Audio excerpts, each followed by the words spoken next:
जय माता दी। माता के द्वारा धूम्रलोचन का वध। श्री मार्कंडेय जी बोले, देवी का यह कथन सुनकर दूत को बड़ा आश्चर्य हुआ। उसने दैत्यराज के पास जाकर सब समाचार विस्तार पूर्वक कहे। दूत की बातों को सुनकर दैत्यराज कुपित हुआ और सेनापति धूम्रलोचन से बोला, तुम शीघ्र अपनी सेना के साथ जाओ और उस दुष्टा को केस पकड़कर घसीटते हुए मेरे सामने ले आओ। यदि तुम ऐसा नहीं करते पाओगे, तुम्हारा वध मेरे हाथों होगा। कोई दूसरा खड़ा हो तो वह देवता, यक्ष अथवा गंधर्वी क्यों न हो, उसे मार डालना। ऋषि बोले, शुंभ के इस प्रकार आज्ञा देने पर धूम्रलोचन दैत्य 60,000 असुरों की सेना लेकर वहां से तुरंत चल दिया। वहां पहुंचकर उसने हिमालय पर रहने वाली देवी को देखा और ललकार कर कहा, अरे तू शुंभ निशुंभ के पास चल। यदि इस समय प्रसन्नता पूर्वक मेरे स्वामी के समीप रहेगी, साथ चलेगी, तो मैं तुझे बलपूर्वक बालों को पकड़कर घसीटते हुए नहीं ले जाऊंगा, अन्यथा मुझे तुझे घसीटते हुए ले जाना होगा। देवी बोली, तुम्हें दैत्यों के राजा ने भेजा है। तुम स्वयं भी बलवान हो और तुम्हारे साथ विशाल सेना भी है।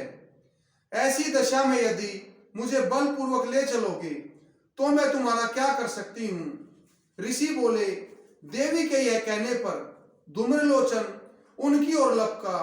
तब अंबिका ने हूम शब्द का उच्चारण मात्र से उसे भस्म कर दिया। फिर तो क्रोध से भरी हुई दैत्यों की विशाल सेना और अंबिका ने एक दूसरे पर तीखे सहायकों, शक्तियों, फरसों की वर्षा आरंभ की। इतने में ही देवी का वाहन सिंह क्रोध करके, भयंकर गर्जना करके, गर्दन के बालों को हिलाता हुआ असुरों की सेना पर कूद पड़ा।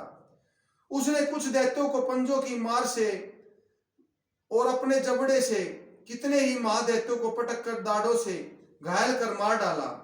उस सिंह ने अपने नखों से कितनों का पेड़ फाड़ डाला और थप्पड़ मारकर कितनों के सिर धड़ से अलग कर दिए।